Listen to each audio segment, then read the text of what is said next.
මේ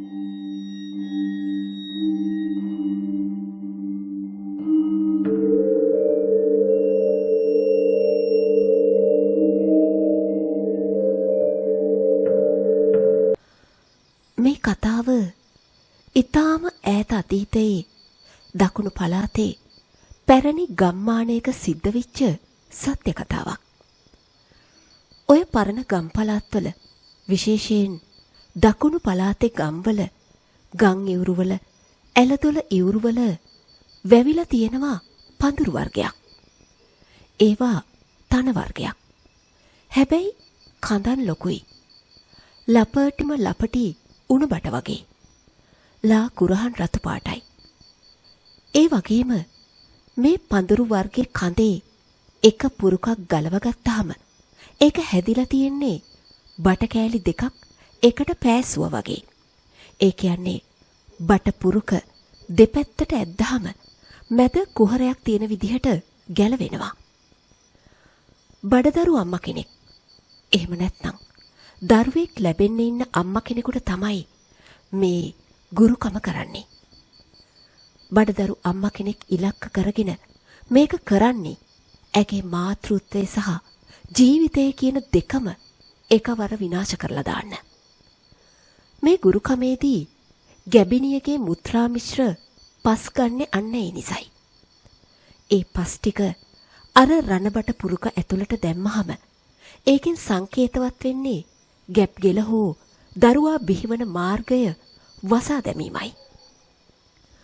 රණබට පුරුක් දෙක එකට සම්බන්ධ කරලා තද කරාම ඒක අර මවගේ දරුවා බිහිවන මාර්ගය අගුළු දැමීමක් විදිහටයි මන්තර ශාස්ත්‍රයේදී සලකන්නේ. ගුරුන් වහන්සේ රණබටේ අතට අරගෙන මතුරනකොට අර බඩදරු අම්මට ගෙදර ඉද්දි කිසිම හේතුවක් නැතුවම බඩේ තද කැක්කුමක් එන්න ගන්නවා. ඒක නිකම් බඩේ අමාරුවක් නෙවෙයි. හරියට යකඩ උලකින් බඩ ඇතුලෙන් අනිනවා වගේ දැනෙන තද වේදනාවක්.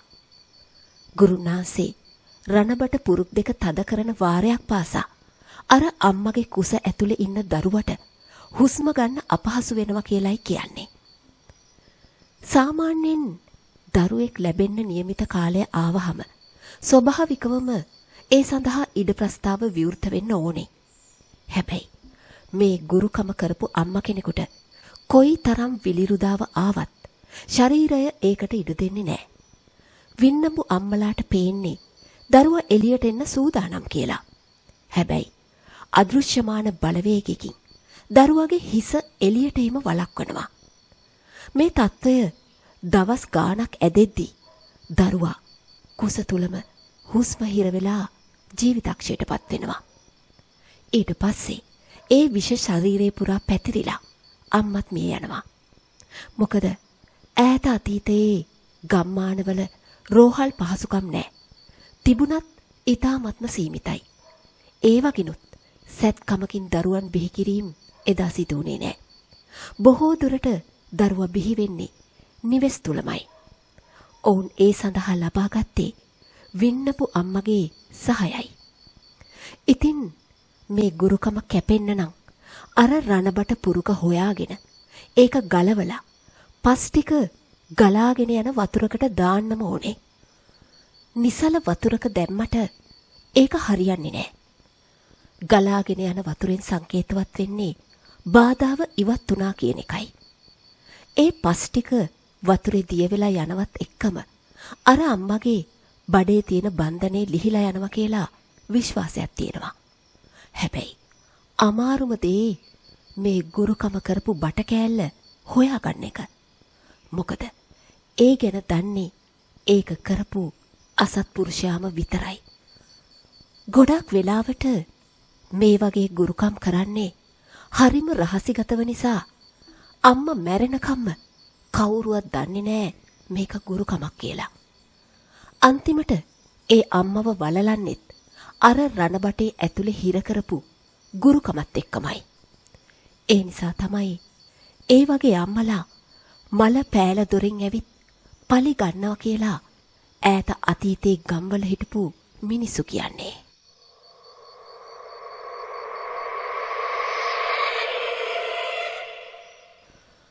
මාතර නිල්වලා ගඟ කියන්නේ එදා ඉඳන්ම හරිම අබිරහස් ගඟක්. ඒක ගලාගෙන යන්නේ නිකම්ම වතුර විතරක් අරගෙන නෙවෙයි. දකුණු පළාතේ සැඟවුණු දහසකුත් අඳුරු කතන්දරත් එක්ක. මොකද දකුණ තරම් ගුරුකම් වලට ප්‍රසිද්ධ ප්‍රදේශයක් මේ මුළු ලංකාවෙම නැති තරම්. මම මේ කියන වල්පොළ ගම පිහිටලා තියෙන්නේ නිල්වලා ගඟ කිට්ටුව. ගඟේ වතුර පාර හෙමින් ගලාගෙන ගියත් ඒ ගඟ අයිනේ තියෙන කුඹුක් ගස්වල හෙවණැලි වතුරට වැටුනහම මැවෙන්නේ හරිම බියකරු දසුණක්. වල්පොළ ගමේ ගඟ අයින දිගේ පැතිරිලා තියෙන්නේ අර මං කලින් කිව්ව රණබට පඳුරු. මේ රණබට පඳුරක් කියන්නේ සාමාන්‍ය පඳුරක් නෙවෙයි. ඒවා හරිම ශාස්ත්‍රීයව වැවිලා තියෙනවා. හරියට කවුරු හරි ඒවට පොහොර දානවා වගේ. හුලඟක් එද්දී ඒ පඳුරු වල කඳන් ලා කුරහම් පාටට ලෙල දෙනවා. මේ බට පඳුරු එකිනෙකට ඇතිල්ලෙනකොට එන සද්දේ හරියට ගෑනු කෙනෙක් වේදනාවෙන් කෙඳිරි ගානවා වගේ තමයි එදා ගම්මුන්ට ඇහුනේ. හවස් වෙලා ඉර බැහැගෙන යද්දී වල්පොළ ගමේ අමූතුම නිශ්ශබ්දතාවයක් පැතිරෙනවා. ගඟ අයිනේ තියෙන කුඹුරු වල වැඩ කරන මිනිස්සු කළුවර වැටෙන්න කලින් තමන්ගේ ගෙවල් වලට පැල්පත් වලට රිංග ගන්නවා. මොකද අඳුර වැටුණා කියන්නේ අර රණබට පඳුරු අතරින් අමුතු දේවල් මතුවෙන්න පටන් ගන්න වෙලාව. ඒ ගමේ මිනිස්සු ගඟ අයිනේ තියෙන රණබට පඳුරු දිහා අදටත් බලන්නේ බයෙන්. මීට දශක ගානකට කලින් ඒ ගමේ වෙච්ච සිද්ධියක් අදටත් ගම්මුන්ගේ මතකයේ තියෙන්නේ කඳුලින් ලියවුණු කතාවක් විදිහට.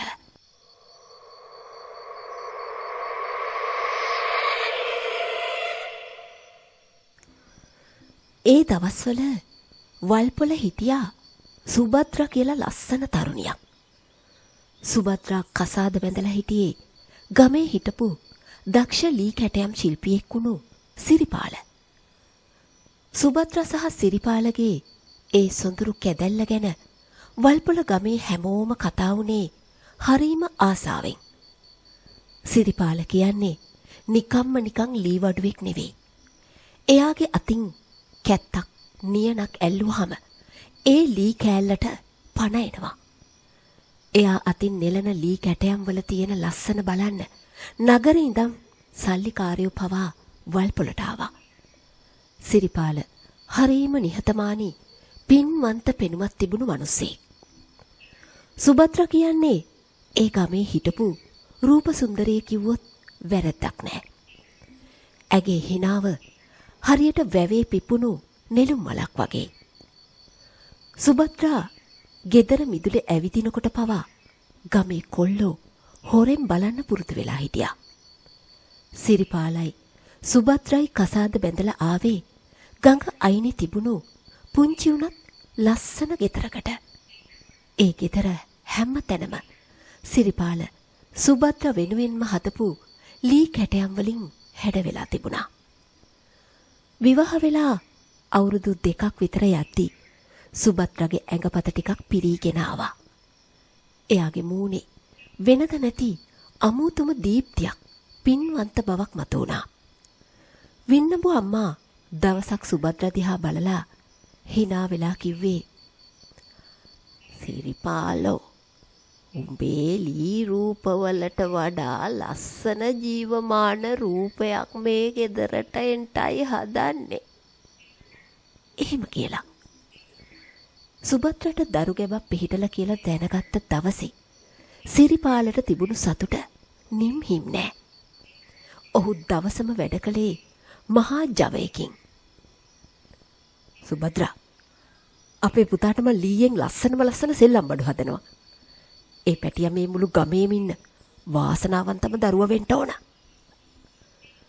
සිරිපාල සුභද්‍රගේ කුසට අත තියලා එහෙම කිව්වේ දහසකුත් බලාපොරොත්තු හිතේ තියාගෙන. සුභද්‍රත් හැමදාම හවසට ගඟ අයිනේ තියෙන බෝධිය ගාවට ගිහින් පඳුරක් බැඳලා බුදුන් වැඳලා ප්‍රාර්ථනා කළේ තමන්ගේ දරුවා නිරෝගීව මෙලවට එන්න කියලයි. ඇය නිතරම වගේ සුදු රෙදි කෑලිවල දරුවා වෙනුවෙන් පුංචි පුංචි ඇඳුම් අහන්න පටන් ගත්තා. ගෙදර හැම තැනම තිබුණේ අලුත් අමුත්තෙක් කෙනකන් තියෙන සූදානම. කුස්සියේ උයන පිහන වෙලාවට පවා සුභද්‍රා තනියම කවි සින්දු කිව්වේ කුස ඇතුලේ ඉන්න දරුවා ඒක අහනවා ඇති කියලා හිතලා. හැබැයි මේ සතුටට තිත තියන්න තව කෙනෙක් හිටියා.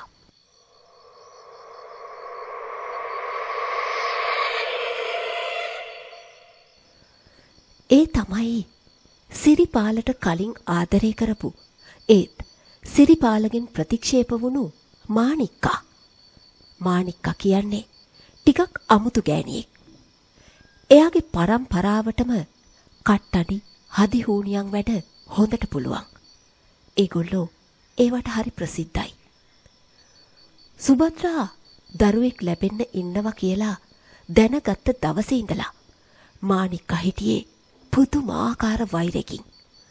සුභද්‍රගේ පින්වන්ත ගැබ පේන වාරයක් පාසා මාණික්කගේ හිත ඇතුලේ තිබුණු වෛරය ගඟ අයිනේ රණබට පඳුරු වගේම හෙමින් හෙමින් වැඩෙන්න පටන් ගත්තා.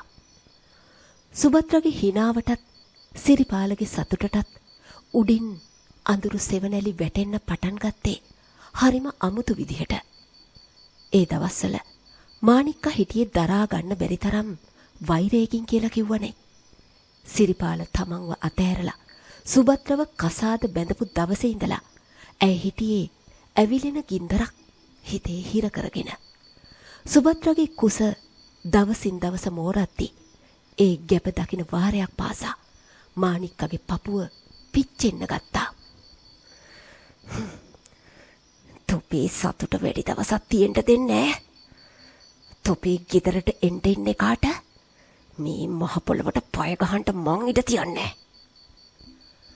මාණික්කා තනියම ඒ විදිහට මුමුණ රෑ ජාමෙට ගඟ අයිනේ තියෙන පාළු සොහොන් පිට්ටනිය පැත්තට යන්න පුරුදු වුණා. එයා ඒ ගියේ කළු මාම හම්බ වෙන්න. කළු මාම කියන්නේ මාණික්කගේ අම්මගේ සහෝදරයා. ඒ කියන්නේ මාණික්කගේ මාමා. මාණික්ක සහ කළු මාමා අතර තිබුණේ නිකන් සම්බන්ධයක් විතරක් නෙවෙයි. ඒක ලේ වලින් ලියවුණු පරම්පරා ගානක් තිස්සේ පැවතගෙන ආපු අඳුරු නෑකමක්. වල්පොළ ගමේ පැරැන්නෝ කියන විදිහට මාණික්කගේ පරම්පරාවම කොඩිවිනවලට හරිම ප්‍රසිද්ධයි.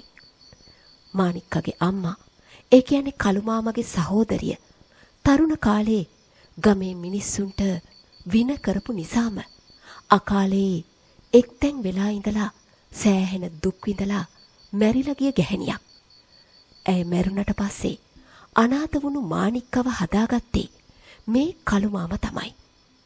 කළු මාමා තමන්ගේ සහෝදරියගේ දුවට ඉගැන්නුවේ ගෙදර දොර වැඩ බත් උයන පිහන හැටි නෙවෙයි. මන්තර ගුරුකම්. කළු මාමා විශ්වාස කළා තමන්ගේ මන්තර බලය පවත්වාගෙන යන්න නම් ඒක තමන්ගෙම ලේ නෑයෙකුට උගන්වන්න ඕනි කියලා. මාණික්ක තමයි ඒ අඳුරු ශාස්ත්‍රයේ ඉගෙන ගන්න හිටපු එකම උරුමකාරිය. මාණික්කගේ පවුලේ අයට ගමේ මිනිසු සැලකුවේ හරිම පිළිකුලෙන්. ඒ නිසාම කළු මාමා සහ මාණික්ක හිටියේ මුළු ගම එක්කම වෛරයෙන්. සිරිපාල සුභද්‍රව කසාද බැඳපු එක මාණික්කට පෞද්ගලික වෛරයක් වුණා වගේම කළු මාමට ඒක තමන්ගේ ශාස්ත්‍රය අත්හදා බලන්න ලැබුණු අවස්ථාවක් වුණා. කළු මාම කරන හැම දරුණු ගුරුකමකම සාක්ෂිකාරිය වුණේ මාණික්කා. ඔවුන් දෙන්න අතර තිබුණේ කවුරුත් නොදන්නා රහස් ගොඩක්. කොටින්ම මාණික්ක තමයි කළු මාමට ගෝලකම් කරේ. එක දවසක් සුභද්‍ර ගැන තමන්ගේ හිතේ තියෙන වෛරය මාණික්කා කළු මාමත් එක්ක කතා කරා. මාමේ, මට ඒ වැඩේ කොහොම හරි කරලා දෙන්න ඕනේ. අර්කිගේ කුස ඇතුළෙම ඒකව හිර කරන්න ඕනේ. එළියට එන්න ඉඩ දෙන්න එපා. අර සිරිපාලයා අඬන හැටි මට බලන්න ඕනේ. මානික්කා කළු මාමගේ කකුල් දෙක ළඟ වැටිලා එහෙම ඉල්ලුවා. කළු මාමා තමන්ගේ බොර පාට ඇස් දෙක කරකවලා බුලත් කහට වලින් පිරුණු දත් ටික පෙන්නලා hina වුණා. ඒකට කරන්න ඕන දේ මන් දන්නවා මානික්කා. හැබැයි ඒකට මට ඒකිගේ ඇඟේ ජීවය තියෙන දෙයක් ඕනේ. ඒ කියන්නේ ඒකිගේ මුත්‍රා වලින් පෙඟුණු පස් ටිකක් ඕනේ.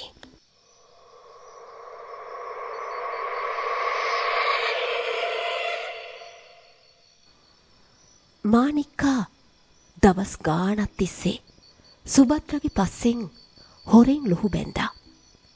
දවසක් හැන්ද වෙලාවක සිරිපාල කඩමණ්ඩියට ගිය වෙලාවේ සුභද්‍රා ගේ පිළිකන්න පැත්තට ශරීර කෘත්‍ය කරන්න යනවා. මානික්කා පඳුරක් අස්සේ හැංගිලා හොරෙන් බලාගෙන හිටියා. ඒ කාලේ වැසිකිලි තිබුණේ ගෙදරින් ටිකක් ඈතට වෙන්න. ගෑනු උදවිය බින් කරුවල වැටුණට පස්සේ සුළු ශරීර කෘත්‍ය කරන්න ගියේ ගේ පිළිකන්නට. සුභද්‍රා තමන්ගේ කාර්ය අවසන් කරලා ගියාට පස්සේ මානික්කා පිස්සියෙක් වගේ එතනට දිව්වා. ඇය ළඟ තිබුණා පරණ රෙදි කැබැල්ලක්. ඒ රෙදි කැබැල්ලෙන් සුභද්‍රගේ මුත්‍රා මිශ්‍ර වුණු තෙත පස් ටිකක් හූරලා ගත්තා. ඒ වෙලාවේ ගඟ අයිනේ ඉඳන් මහා බියකරු නිසාචර සතෙක් කෑ ගැහුවා. ඒක හරියට අනාගතයේ සිද්ධ වෙන්න යන විනාශය ගැන අනාවැකියක් කියන්න වගේ. ඊටාම පරිස්සමින් සුභද්‍රගේ මුත්‍රා මිශ්‍ර වුණු පස් ටිකත් අරගෙන මානික්කා කෙලින්ම දිව්වේ සොහොන කෙළවරේ කළු මාමගේ පැලට. ඔන්න ගෙනාවා මාමේ. ගැබ හිර වේවා මග ඇහිරේවා කියලා දැම්ම වැඩේ පටන් ගන්නට. මානික්කා වියරු වැටිලා. කළු මාමා තමන්ගේ අඳුරු කුටිය ඇතුලේ පහන පත්තු කළා. එයා අතේ තිබුණා අලුතින්ම කපාගත්තු රණබට පුරුකක්. කළු මාමා රණබට පුරුක දෙපැත්තට ඇදලා ගැලෙව්වා. ඒක හරියට බට කෑලි දෙකක් එකට පෑසුවා වගේ ලස්සනට ගැලවුණා. මැද තිබුණේ පුංචි කුහරයක්. මිනිහා අර පස් ටික ඒ කුහරය ඇතුළට දැම්මා. දාලා බට කෑලි දෙක ආපහු එකට සම්බන්ධ කරලා තද කළා. ඊට පස්සේ ජප කරපු නූලක් අරගෙන ඒ බටේ වටේට ගැට 8ක් දැම්මා.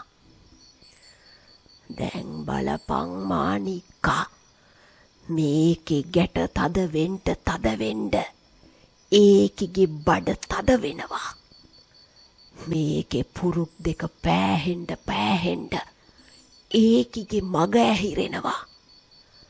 දරුවා එළියට එන්න දඟලනකොට මේ බටේ ඇතුලේ තියෙන පස්වලට දරුවගේ පණ හිර වෙනවා. එහෙම කියපු කළු මාමා මහා හයියෙන් අමුතුම භාෂාවකින් මතුරන්න ගත්තා. ඒ මන්තරවල සැරට කාමරේ තිබුණු පහන් දැල්ල නිල් පාට වෙලා වෙවුලන්න ගත්තා.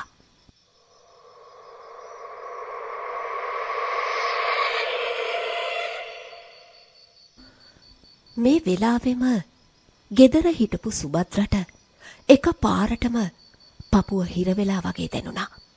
බඩ තද වෙනවා වගේ දැනුණු ඇය බඩ අල්ලගෙන බිම වාඩි වුණා. අනේ සිරිපාල මගේ බඩ ඇතුලේ මොකක්ද අමුත්තක් දැනෙනවා. නිකන් බඩවැල් ටික එකට අල්ලලා ගැට ගහලා වගේ දැනෙනවා. මට හුස්ම ගන්නත් අමාරුයි වගේ. සුභද්‍රා වේදනාවෙන් කෙඳිරි ගෑවා. සිරිපාල දුවගෙන ඇවිත් ඇයව අල්ලගත්තා. බය වෙන්න එපා සුභද්‍රා. දරුවෝ දඟලන වෙති. තව ටික කාලෙනේ තියෙන්නේ. සිරිපාල එහෙම කිව්වට සුභද්‍රාගේ ඇස්වල තිබුණේ මරණ බයක්. ඇය දන්නේ නෑ තමන්ගේ දරුවා එන මග කවුරු හරි රණබට පුරුකක් ඇතුලේ හිර කරලා කියලා. නමුත් මොකද්ද අමුතු බයක් ඇයට දැනෙන්න ගත්තා. මේ අතරතුර කළු මාමයි මාණික්කයි ගුරුකමේ අන්තිම හරියට ඇවිල්ලා තිබුණා. මාණික්කා, දැන් උඹ මේ බට කෑල්ල අරගෙන ගොහින් ගඟ අයිනේ තියෙන පඳුරක මුල් අස්සේ හංගපන්. පස් වලින් වහපන්. වතුරට යන්න දෙන්න එපා. මේක මේ පොළොවේ තියනකන් ඒකිගේ ගැබ මෙලොවට බිහි වෙන්නේ නෑ. මාණික්කා ඒ බියකරු රණබට පුරුකත් අරගෙන රෑ 12ට විතර ගඟ අයිනට ගියා. ඇය කවුරුත් නැති වෙලාවක ලොකුම රණබට පඳුරක් පාමුල වලකාරලා ඒක වැළලුවා. වලලලා තුක් කියලා කෙලපිඩක් ගහලා වියරුවෙන් වගේ hina වුණා. වදපන්, පුළුවන් නම් වදපන් සුභද්‍රා.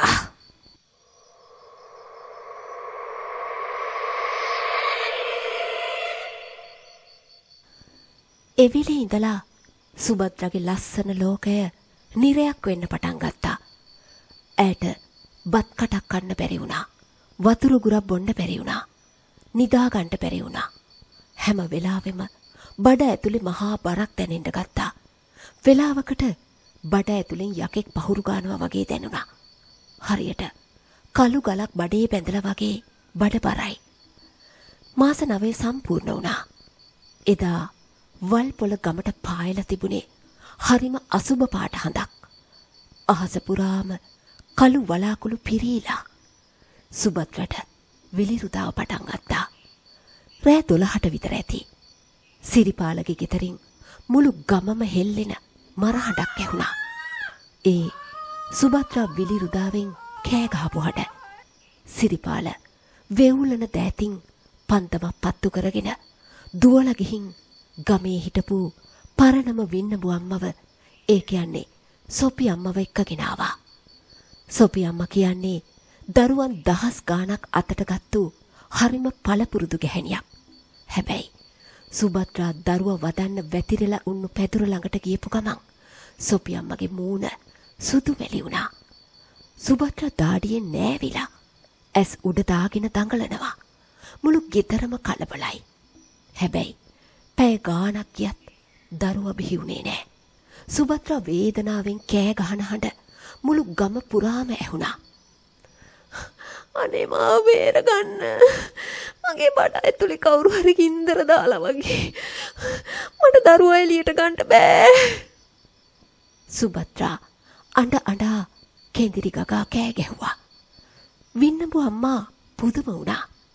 ඇය අත්දැකීමෙන් දැනගෙන හිටියා දරුවගේ හිස දැන් එළියට එන්න ඕන මට්ටමක තියෙන බව. හැබැයි පුදුමේ කියන්නේ දරුවා එළියට එන්න හදන හැම වාරයකම සුභද්‍රාගේ බඩේ මතු පිටින් අමුතු විදිහට නහර පෑදිලා මොකද්දෝ බලවේගකින් දරුවා ආපහු ඇතුළට අදිනවා වගේ. සුභද්‍රා හොඳටම තෙහෙට්ටු වෙලා හිටියේ. කෑ ගහගන්නත් බැරි තරම්.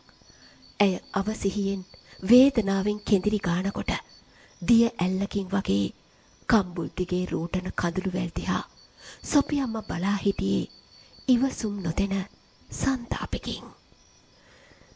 දෙයි හාන්දුරුවනේ, මේක ගුරු කොමක්. සොපි අම්මා එක පාරටම තේරුම් ගත්තා. සිරිපාල පුතේ, විගහට ගිහින් අගුළු දාලා තියෙන පෙට්ටගම් දොරවල් ජනේල ඔක්කොම ඇරපන්. ගෙදර තියෙන හැම ගැටයක්ම ලෙහාපන්. සොපි අම්මා කෑ ගැහුවා. මේක පැරණි ක්‍රමයක්. දරුවන් වදන්න සූදානම් වන ගැපිනියන්ගේ බාධාවන් ඉවත් කරන්න කරන කෙම් ක්‍රමයක්. සිරිපාල පිස්සෙක් වගේ ගේ පුරා දුවදව පෙට්ටගම් ඇරියා, ජනේල ඇරියා. හැබැයි ඒ කිසිම දෙයකින් වැඩක් උනේ නෑ. පුතේ, දුවපන් වේද ආතා එක්කෙන්ට. මුන් දෙන්නගෙම ජීවිත අනතුරේ පුතේ. සොපි අම්මගේ වචනවලට කලබල වුණු සිරිපාල ගමේ ඉහත් ඈවේ උන්නු වෙදාත එක්කගෙන ආවා. උන්ද වැදුම් ගෙට රිංගලා පැදුරේ වැටිලා සිහියක් පතක් නැතුව ඉන්න සුභද්‍රාගේ ඉදිරියට නෙරපු නහරවැල් ඉලිප්පුණු කුස දිහා බැලුවා. මේකී දොට්ට පිලට යන්නේ එළියේද බොලව්? එහෙමයි වෙදාතේ. කකුසිය ඈත හන්දා ඔය හදිසියට හැන්දකොරේට සුභද්‍ර පිළිකන්න පැත්තට යනවා. වෙදාත අහපු දෙයට සිරිපාල උත්තර දුන්නේ බයෙන් ගැහි. තොපිට තරහකාරයෝ එහෙම ඉන්නවද? මේකිට මොකා හරි රණ බටේ ගුරු කොම කොරලා වාගේ. දැනටමත් අපි පරක්කු වැඩි බොල. වෙදාතට එහෙම කියලා කටගන්න බැරි වුණා. සුභද්‍රගේ ඇස් උඩ ගියා. ඇඟ නිල් වෙන්න පටන් ගත්තා. ඇය මරණාසන්න මොහොතටපත් වුණා. දරුවා, මගේ දරුවා හිර වෙලා. ඒ ඇගේ අවසන් වචන ටිකයි.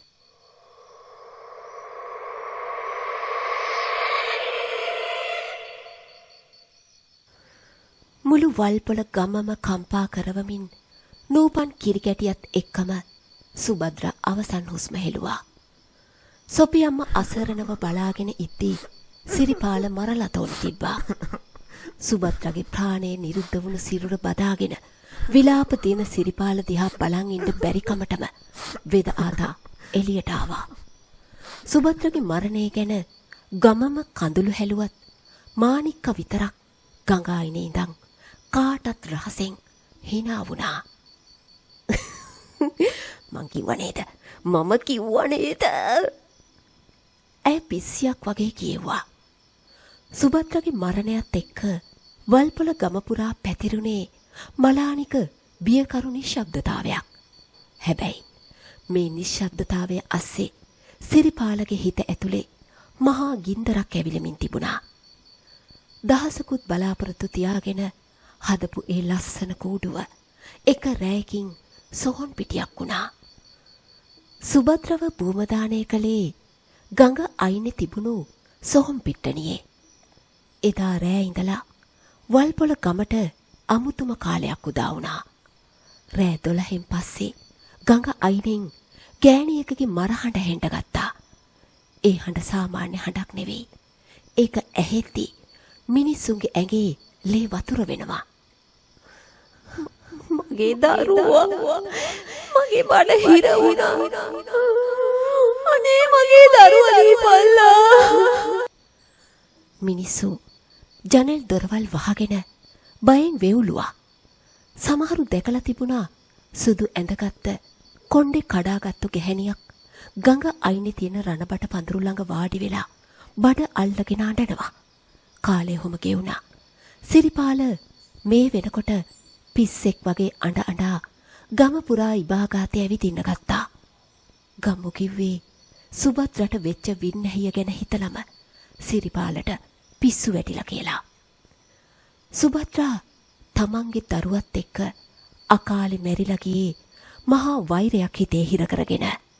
ඒ නිසාම ඇය මල පෑල දොරින් ආවේ නිකන් අවතාරයක් විදිහට නෙවෙයි. තමන්ට ඒ විනාශය කරපු මාණික්කගෙන් අඟලෙන් අඟල පලි ගන්නා අඳුරු ආත්මයක් විදිහට. සුභද්‍රා වලලපු දවසේ ඉඳලා මාණික්කට රැට නිදා ගන්න ලැබුණේ නැහැ. මාණික්ක ඇස් පියාගන්න හැම වතාවකම ඇයට පෙනුනේ සුභද්‍රා තමන්ගේ ඇඳ ළඟ හිටගෙන ඉන්නවා. සුභද්‍රාගේ බඩේ තිබුණු බියකරු කැපුම් පාරකින් ලේ වැස්සෙන හැටිත්, ඒ ලේ බින්දු මාණික්කගේ මූණට වැටෙන හැටිත්, ඒ ලේ බින්දු වල සීතලත් ගඳත් මාණික්කට දැනුණා. මාණික්කා, උඹ ඇයි මට මෙහෙම කරේ? පොලි ගන්නවා. ඇයට ඇහුණා සුභද්‍රා රහසින් එහෙම කියනවා. තව දුරටත් මේ වෙන දේවල් දරා ගන්න බැරි වුණු මාණික්කා කළු මාමට මේවා කිව්වා. කළු මාම දන්න ශිල්ප ඔක්කොම දාලා මාණික්කව ආරක්ෂා කරන්න හැදුවා. ඒත් සුභද්‍රාගේ ශාපය ඊට වඩා දරුණුයි. දිගින් දිගටම සුභද්‍රා මාණික්කගේ ඉදිරියේ පෙනී හිටමින් කරපු දෙයට පලිගන්නා බවම කිව්වා. සුභද්‍රා මැරිලා මාස 3ක් යද්දී මාණික්කට අමුතුම රෝගයක් හැදුනා. ඇගේ බඩ ඉදිමෙන්න ගත්තා. හරියට දරු ගැපක් වගේ. හැබැයි ඒක ඇතුලේ හිටියේ දරුවෙක් නෙවෙයි. මාණික්කගේ බඩවැල් සේරම ඉදිමිලා ඇඹරිලා වගේ වේදනාවක් ඇයට දැනුණා. බඩ ඇතුලෙන් සතෙක් හූරනවා වගේ දැනුණා. ඇය වේදනාවෙන් ගේ පුරාම පෙරළුණා. අනේ සුභද්‍රා, මට සමාවෙයන් සුභද්‍රා, මට සමාවෙයන්. එහෙම කිය මාණික්ක කෑ ගැහුවා. එක දවසක් රෑ මාණික්ක පිස්සියෙක් වගේ දුවගෙන ගියා ගඟ අයිනට. ගම්මු කීප දෙනෙක් ඇයගේ පස්සෙන් පන්දම් පත්තු කරගෙන ගියා. මාණික්කා අර රණබට පඳුර ගාවට ගිහින් පස් හාරන්න හැදුවා. හැබැයි එක පාරටම මහා හුලඟක් ආවා. රණබට පඳුර අතරින් සුභද්‍රගේ අවතාරය මතු වුණා. සුභද්‍රගේ පෙනුම මහා බියකරුයි. ඇගේ බඩ පැලී තිබුණා. ඇය මාණික්කගේ බෙල්ලෙන් අල්ලගත්තා.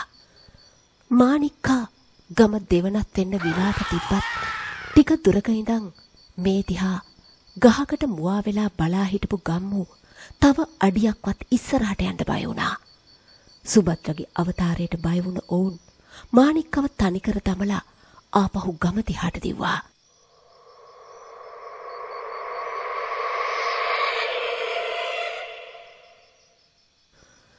පහුවදා උදේ ගම්මු දැක්කේ මාණික්ක ගඟ අයිනේ වැටිලා ඉන්නවා. ඇය මිය ගිහින් ඇගේ බඩ පැලිලා බඩවැල් එළියට ඇද දමා තිබුණා. මූණ සතුන් පහුරු ගෑව වගේ හූරලා තිබුණා. ඒ මරණය සියසින් දුටු කීප දෙනෙක් ක්ලාන්ත වී ගම් යුරේ ඇදගෙන වැටුණා. එදා ඉඳලා ඒ හරියට කවුරුවත් යන්නේ නැහැ. මිනිසු කියනවා අර හූනියම කරපු රණබට පුරුක කවදාවත් ගලාගෙන යන වතුරකට වැටුනේ නැහැ කියලා. ඒ නිසා සුභද්‍රගේ ආත්මයට නිදහසක් නැහැ. අදටත් සමහර දවස්වලට ඒ පැත්තෙන් අනේ මගේ දරුවා දෙන්න කියලා ඉකි බිඳින හඬ ඇහෙනවා කියලා ගම්මු දිවුරලා කියනවා. ඒ සිද්ධිය වෙලා වැඩි කාලයක් යන්න කලින් කළු මාමත් නිල්වලා ගඟට වැටිලා අතුරුදහන් වෙලා තිබුණා. පිහිනීමේ දක්ෂයෙක් වෙලත් ඔහු දියේ ගිලී මිය යාම ගැන ගම්මුන් පුදුම වුණා. දින 3කට පමණ පසු කිඹුලන් විසින් කා තමා ඉතුරු වුණ ශරීර කොටස් පහළ ඉවුරකට ගොඩ ගසා තිබී හමු වුණා. ඔබත් කවදා හරි දකුණු පළාතේ ගඟක් අයිනේ ඇවිදින්න ගියොත් රතු පාට ලපටි රණබට පඳුරක් දැක්කොත් ඒ දිහා බලන්න එපා. සමහර විට ඒ පඳුරු අස්සේ අවුරුදු ගාණක් තිස්සේ තමන්ගේ දරුවා බිහි කරගන්න බැරුව තවමත් වේදනාවෙන් ඉන්න සුභද්‍රා ඔබ දිහා බලා ඉන්නව වෙන්න පුළුවන්.